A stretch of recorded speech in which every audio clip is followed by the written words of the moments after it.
అభివృద్ధి సంక్షేమం ఎజెండాగా కూటమి ప్రభుత్వం ముందుకు సాగుతుందన్నారు ఎమ్మెల్యే దగ్గుమాటి వెంకటకృష్ణారెడ్డి. నెల్లూరు జిల్లా కావలి టీడీపీ కార్యాలయంలో సీఎం రిలీఫ్ ఫండ్ చెక్లను లబ్ధిదారులకు అందజేశారు MLA Krishna Reddy. Nellore international airport కు మిగులు భూసేకరణ కూడా మొదలైందన్నారు. సీఎం చంద్రబాబు సహకారంతో కావలి నియోజకవర్గాన్ని మరింత అభివృద్ధి చేస్తామన్నారు. వైసీపీ నేతలు కరెంటు మీద ధర్నాలు చేయడం విడ్డూరంగా ఉందన్నారు ఎమ్మెల్యే కృష్ణారెడ్డి.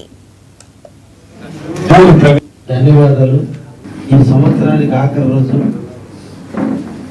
2024కి ముగింపు పలుకుతూ 2025కి స్వాగతాన్ని పలుకుతూ ఈరోజు మనందరం కూడా ఒక మంచి కార్యక్రమంలో కలిసి ఉన్నందుకు అందరికీ కూడా పేరు పేరున ధన్యవాదాలు తెలియజేస్తున్నాం. ముఖ్యంగా 2024వ సంవత్సరం ఈ రాష్ట్ర 5 కోట్ల జనాభాకి సంబంధించినటువంటి ఒక గొప్ప సంవత్సరం.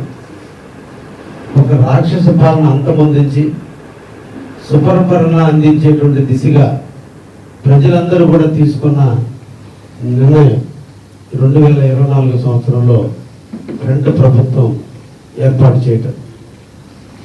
ఎన్నో సమస్యలతో గుట్టుమిట్టాడుతున్న ఈ రాష్ట్రంలో